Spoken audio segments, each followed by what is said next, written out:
yang dalam bahasa Indonesia berarti burung hantu. Dan julukan itu disematkan kepada Mesut Ozil, salah satu playmaker terbaik yang pernah dimiliki Jerman. Cuidado que no hay fuera de juego, encara Ozil, puede matar la eliminatoria, Ozil que amaga, dispara Ozil, gol.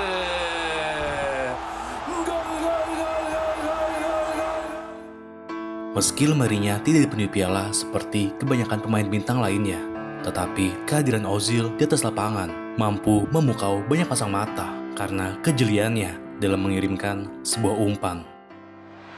So hitting Olympic Lyonnais from all possible angles in the last few minutes. Ozil, measured ball, Ramsey for four. Explosive. Dan berkat kejeniusannya itu, Ozil pun mendapat banyak pujian. Hingga puncaknya, ia menangkan Piala Dunia bersama Jerman. Akan tetapi, ketika dirinya sedang tidak dalam performa terbaik, pujian-pujian itu berganti hinaan, hingga membuat dirinya pensiun dari timnas Jerman. Dan selain itu, ia juga sempat diasingkan di Arsenal ketika dirinya menyuarakan pendapat yang dianggapnya benar. Lantas, apa yang membuat Ozil diasingkan di Arsenal? Lalu, hinaan apa yang didapatkannya dari pendukung Jerman? Dan bagaimanakah perjalanan karir sepak bola Mesut Ozil yang terlahir dari keluarga imigran dan hidup dalam kemiskinan? Dan inilah kisahnya.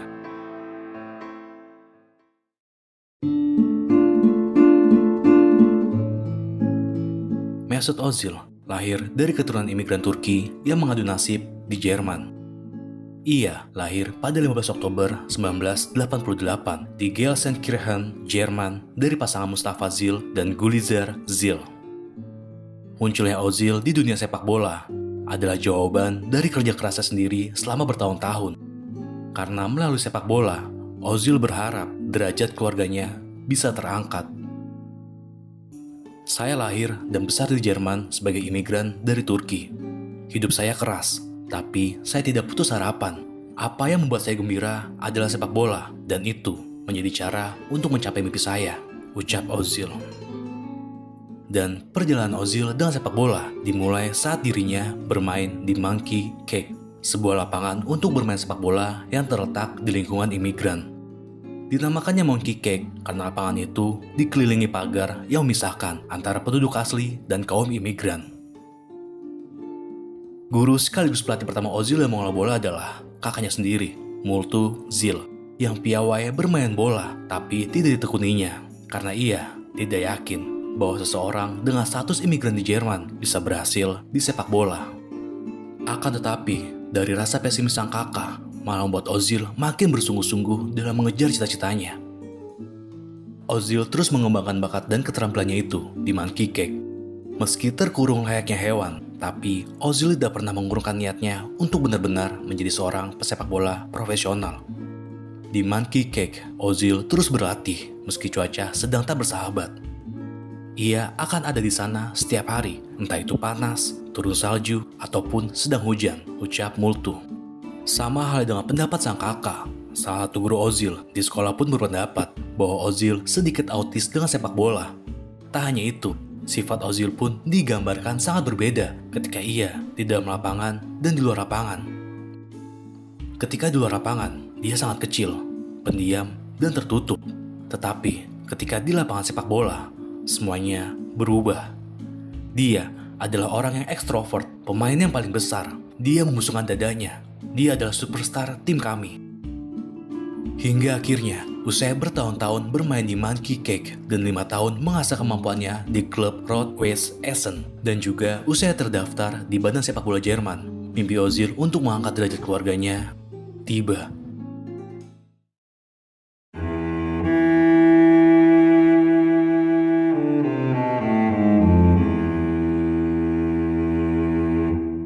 Schalke 04, tim impian Ozil. Tim yang stadionnya selalu dilihat Ozil saat sedang belajar. Ternyata mereka terpikat oleh keahlian Ozil. Mereka pun datang dan memberikan penawaran kepada Ozil untuk menjadi pemainnya. Mendapati tawaran itu tanpa pikir panjang, Ozil pun setuju untuk bergabung. Pada 1 Juli 2005, Ozil akhirnya resmi bergabung dengan Schalke 04. Akan tetapi, ia tidak langsung masuk ke dalam tim utama. Ia terlebih dahulu masuk ke dalam tim junior Schalke 04. Diberikannya kesempatan untuk bergabung dengan tim muda Schalke, Ozil pun tidak menyia-nyiakannya. Ia menunjukkan kemampuan terbaiknya, mengerahkan segala kemampuannya yang ia punya. Di tim muda Schalke, Mesut Ozil berhasil tampil 29 kali selama semusim. Ia benar-benar menunjukkan kualitasnya dengan merobek gawang lawan sebanyak 14 kali. Dan pada musim 2005-2006 itu, Ozil berhasil menjuari Bundesliga U19. Norbert Elgert, pelatih tim muda Schalke saat itu pun mengungkapkan bahwa Ozil adalah talenta yang luar biasa. Ozil sedikit malu sebagai anak muda, tapi dia sangat percaya diri dengan kemampuannya. Dia adalah pemain yang fantastis yang didukung dengan kecerdasannya, visinya, dan tekniknya dalam bermain. Dia selalu mengamati lapangan dan menganalisa permainan dengan sangat cepat. Ia juga memiliki karakter yang sangat baik, dan karena itu, saya sangat menyukainya. Dia percaya diri, tapi tidak sombong, ucap Elgert. Usai semusim membela tim muda, usai memenangkan Bundesliga U19, mimpi Mesut Ozil sebagai pesepak bola profesional akhirnya terwujud. Mesut Ozil promosi ke tim utama Schalke 04.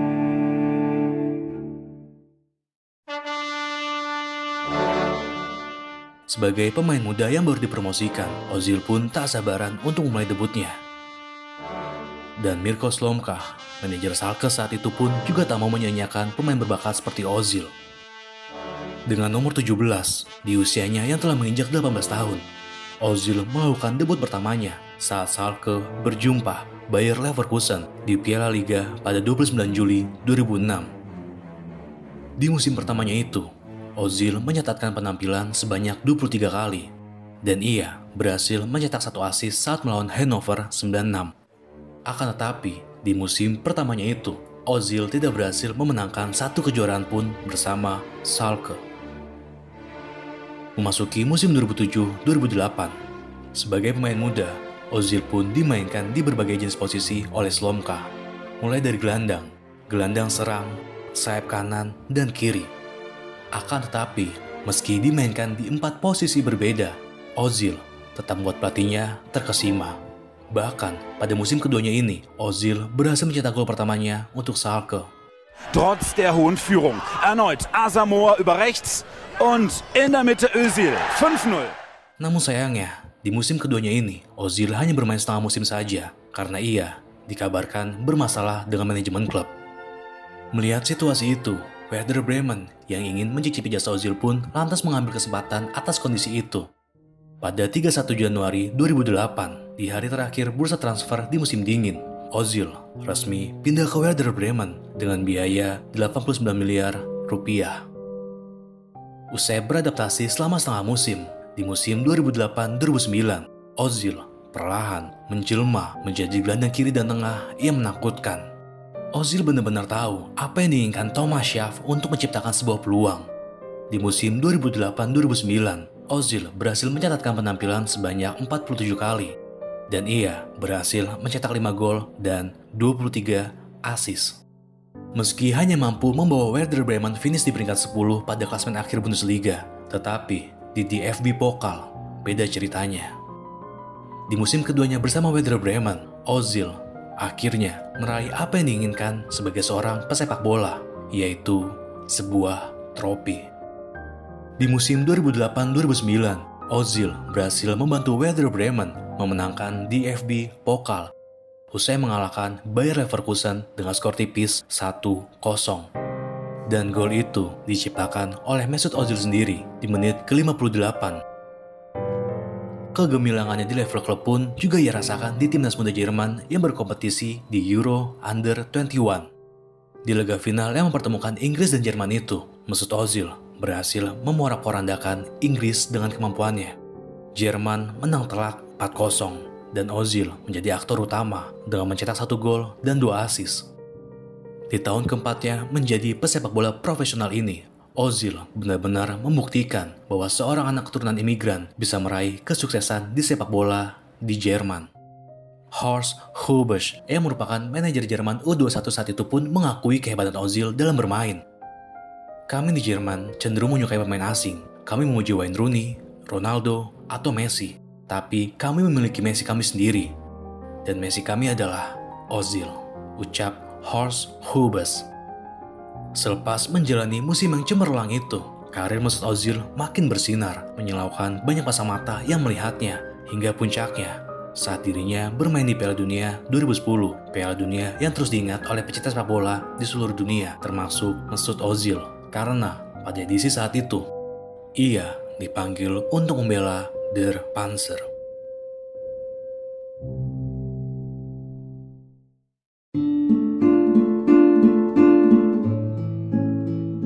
Pada Piala Dunia yang disaksikan banyak pasang mata itu, Ozil menunjukkan magisnya, menunjukkan keahliannya dalam memberikan umpan. Akan tetapi, meski tidak mampu membawa Jerman juara, namun pada kompetisi itu, Ozil berhasil mencetak 4 assist dan 1 gol. Usai bermain di Piala Dunia 2010, namanya pun makin terbang tinggi. Mesut Ozil menjadi incaran klub-klub besar. Setelah Piala Dunia 2010, Real Madrid, Barcelona, Arsenal, Bayern Munchen, dan MU menginginkan saya. Tapi favorit saya adalah Barcelona, karena saya tidak pernah melihat tim yang bermain seindah mereka.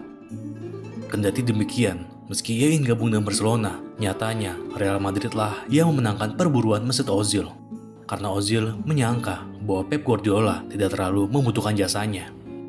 Mourinho sangat meyakinkan, ramah dan bertekad kuat. Dia benar-benar berlawanan dengan pelatih Barcelona. Jadi saya memutuskan untuk gabung dengan Jose Mourinho dan Real Madrid, ucap Ozil. Pada 17 Agustus 2010, Ozil akhirnya resmi bergabung dengan Real Madrid.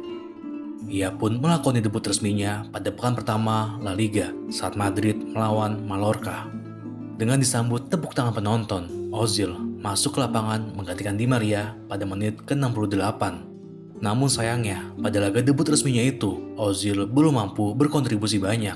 Saat itu, Real Madrid hanya bermain imbang 1-1. Beberapa hari berlalu, tepatnya pada 15 September 2010, Ozil akhirnya berhasil membuat Madridista bergemuruh usai ia mencetak assist pertamanya ketika melawan Ajax di Liga Champions. Jika kebanyakan pemain akan sulit beradaptasi dengan gaya permainan di tim barunya, tapi Ozil tidak. Pada musim pertamanya di Real Madrid, Ozil benar-benar langsung klop. Permainannya mengalir begitu saja, tidak ada beban, meski pressure bermain di tim besar sangatlah tinggi. Pertandingan demi pertandingan pun dilaluinya, dan Ozil perlahan menjelma menjadi motor serangan mematikan Real Madrid. Di musim pertamanya berseragam El Real, Ozil berhasil mencetak 28 assist, dan dengan torehan sebanyak itu, Ozil dinobatkan sebagai raja assist dari setiap kompetisi Eropa pada musim 2010-2011. Fans, pemain, dan pelatih pun memujinya, mengeluh-elukan namanya bak dewa.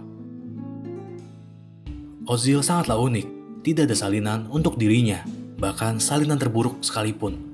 Dia adalah pemain nomor 10 terbaik di dunia. Setiap orang mencintai dia akan membuat sejarah di Real Madrid, ucap Mourinho. Di musim pertamanya itu, Ozil kembali berhasil meraih trofi. Ia berhasil membantu Real Madrid memenangkan Copa del Rey. Memasuki musim 2011-2012, Ozil diberikan nomor yang memiliki arti paling berat di dunia sepak bola. Ozil mengenakan nomor 10, nomor yang sesuai dengan posisinya, playmaker, yang merupakan otak serangan dari sebuah tim. Dengan mengenakan nomor 10 di musim keduanya, Ozil untuk sekali lagi tidak merasa terbebani. Bahkan, performanya pun sama seperti musim sebelumnya, karena assist Ozil tidak tersumbat. Ozil makin menjadi-jadi dalam mengirimkan sebuah umpan. Keakurasiannya, timingnya, semua mendekati kata sempurna. Di musim keduanya ini, Ozil total mencetak 28 assist. Dan Ozil masih menjadi raja assist. Bahkan di La Liga, ia menjadi pencetak assist terbanyak dengan 17 assist. Dan dengan 17 assistnya itu, Ozil untuk sekali lagi berhasil membantu Real Madrid memenangkan sebuah trofi. Pada musim 2011-2012, Real Madrid berhasil menjuarai La Liga untuk ke-32 kalinya. berhasil memenangkan 1 juara di tiap musimnya, Ozil pun mengambil sebuah keputusan bahwa ia ingin mengakhiri karir sepak bolanya di Madrid. Dan hal itu ia ucapkan saat wawancara dengan majalah Jerman Kicker. Saya ingin mengakhiri karir saya di Real Madrid. Aku tahu itu akan sulit karena banyak pemain berbakat yang akan datang di tiap tahunnya. Tetapi aku mampu dan yakin akan tinggal di Real Madrid bertahun-tahun, ucap Ozil. Meski telah menyatakan bahwa ia akan mengakhiri karirnya di Real Madrid, tetapi pada musim berikutnya, setelah Madrid mendatangkan Luka Modric dari Tottenham, keyakinan Ozil untuk bertahan di Madrid pun perlahan luntur. Dan semua itu terjawab di batas akhir bursa transfer di Inggris musim 2012-2013. Pada 2 September 2013, usai 3 musim membela Madrid, usai merengkuh 3 trofi, usai mencetak 80 assist dari 159 pertandingan, El Buho, sang raja asis, berpisah dengan Real Madrid dan bergabung dengan klub asal London, Arsenal, dengan biaya yang sangat fantastis untuk pemain berkebangsaan Jerman. Ozil dibeli Arsenal kurang lebih sekitar 50 juta euro dan itu menjadikannya sebagai pemain termahal Jerman. Usut punya usut, salah satu faktor kepindahan Ozil ke Arsenal ternyata dikaitkan dengan Real Madrid yang sukses memenangkan perburuan Gareth Bale dari Tottenham dengan nilai 100 juta euro. Akan tetapi, Florentino Perez menyangkalnya. Ia mengatakan bahwa sang raja asis sudah tidak betah dan tidak kuat menghadapi tekanan di Real Madrid. Namun, di sisi lain, Ozil pun akhirnya buka suara atas kepindahannya itu, bahwa alasan ia gabung ke Arsenal dikarenakan ia tidak lagi mendapatkan kepercayaan dari pelatih dan bos. Saya adalah pemain yang membutuhkan kepercayaan dan itulah sebabnya saya bergabung dengan Arsenal, ucap Ozil.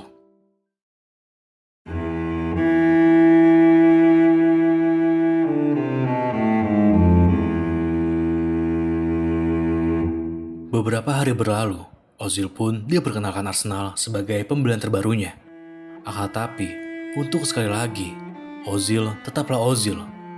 Di musim pertamanya bersama Arsenal, ia tidak sulit untuk beradaptasi.